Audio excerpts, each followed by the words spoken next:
and which ones you're going to have to get yourself trackside to enjoy. Well worth doing so though, should you have the opportunity. So David Lawrence and Paul Roderson pull into place on the front row, so too do Tim Evans and Kerry Lewis on row 2. I really feel that Paul Roderson's only chance here of really giving David Lawrence a hard time is if he can get ahead of him off the line once David gets going in his Cupra. He's almost unbeatable, isn't he? Paul Roderson was a little bit adrift of him yesterday before he retired. But I have to wonder whether maybe that car was already starting to ail a little bit before it retired. Maybe that was costing him a little bit of speed, who knows?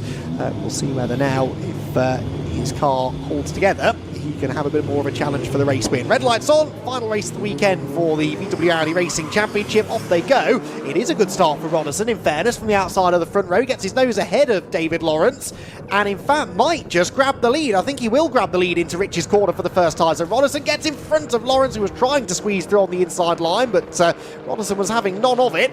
Paul Roderson then with the early advantage down towards the Wilson hairpin for the first time, and David Lawrence, well, just like that, breezes around the outside into Wilson and reasserts his authority on the race, then gets ahead through the right-hander. Tim Evans is in third, fourth position for Kerry Lewis. Is this Roderson coming back at Lawrence though, heading down the Bentley straight? I think it is. Wheel to wheel for the race lead then between the two different specification Cupras, but there's nothing to choose between them in a straight line. David Lawrence might just be under threat here. Earlier on the brakes for Roderson though. Can Lawrence hang on? Yes, he can, but this is much more like it, Scott. I'll tell you, he's also with them. Tim Evans in third place in the Audi TT. He's not too far away there in the grey Audi TT before, but yeah, you have to say Paul Roderson is, at least in some parts of the circuit, and in this initial start of the race, definitely was able to keep with David Lawrence. It might well be, it's of a defying king.